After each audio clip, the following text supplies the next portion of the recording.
Assalamualaikum warahmatullahi wabarakatuh. Saya Mary Laura, merupakan guru biologi di SMK SPP Negeri 3 Kerinci. Saat ini saya mengikuti Jambore GTK Inovatif 2024 dengan tema pembelajaran berdiferensiasi.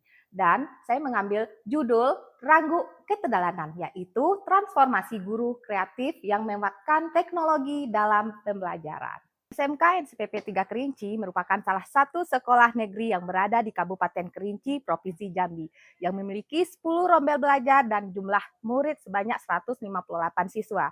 Pada tahun ajaran baru 2024, SMK SPP 3 Kerinci melalui mengimplementasikan kurikulum merdeka. Salah satu pendekatan pembelajaran yang bisa diterapkan yaitu pembelajaran berdiferensiasi yang terintegrasi dengan edu teknologi. Dalam kurikulum merdeka merupakan pendekatan baru dalam pendidikan karena tidak fleksibel. Jadi kurikulum merdeka ini sebuah rancangan memberikan kesempatan kepada peserta didik mendalami konsep lebih baik, mengembangkan kompetensi dan mengkombinasi minat dan bakat mereka. Dari hasil belajar yang rendah dan saya melakukan survei menggunakan Google Form, ternyata hasil survei yaitu siswa lebih cenderung ingin belajar dengan metode baru.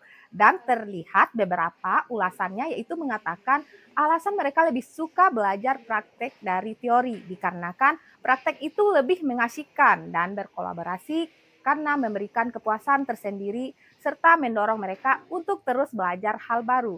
Adapun alasan kenapa praktik baik ini penting diterapkan, yang pertama yaitu meningkatkan kualitas pembelajaran, yang kedua meningkatkan motivasi belajar siswa, yang ketiga meningkatkan efisiensi dan efektivitas pembelajaran, yang keempat menciptakan lingkungan belajar yang kolaboratif.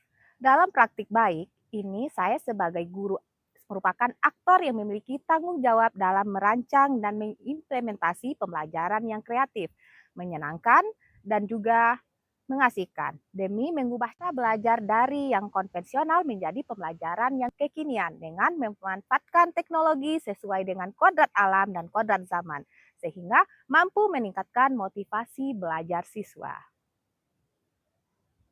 Setelah saya melakukan identifikasi masalah dengan menelusuri penyebab rendahnya motivasi belajar siswa, dimulai dari refleksi diri, mewawancarai kepala sekolah, rekan sejawat, survei menggunakan Google Form, dan terdapat beberapa tantangan yang terjadi, yaitu yang pertama, satu, motivasi belajar siswa yang rendah secara tidak langsung membuat siswa merasa kesulitan memahami pelajaran dan tidak mengikuti ujian dengan baik. Yang kedua, sulitnya untuk mencapai tujuan pembelajaran. Dan ketiga, prestasi akademik siswa yang rendah dapat berdampak negatif bagi reputasi sekolah.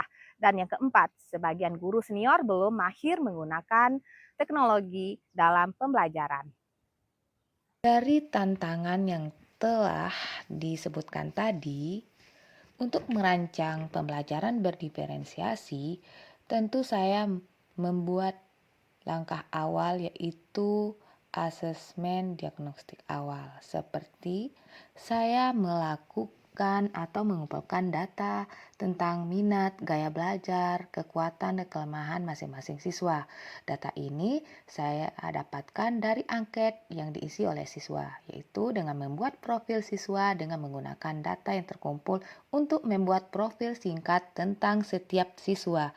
Karena dari profil ini akan membantu dalam merencanakan pembelajaran yang sesuai. Melakukan pemetaan gaya belajar siswa, selanjutnya saya memilih teknologi yang tepat sesuai dengan tujuan pembelajaran dan karakteristik siswa. Yang selanjutnya saya juga memanfaatkan game edukasi untuk membuat pembelajaran lebih menyenangkan dan menarik. Dan yang ketiga, saya juga memberikan setiap kelompok tugas yang berbeda sesuai dengan gaya belajar siswa, yaitu visual, auditori, dan kinestetik. Strategi pembelajaran berdiferensiasi meliputi diferensiasi proses, konten, dan juga produk. Dalam kegiatan diferensiasi proses, siswa dalam kelompok berkolaborasi untuk memahami terkait materi yang diberikan sesuai dengan kebutuhan belajar mereka. Seperti yang di kinestetik, diberi materi dalam bentuk MPI atau media pembelajaran interaktif yang didesain melalui Canva.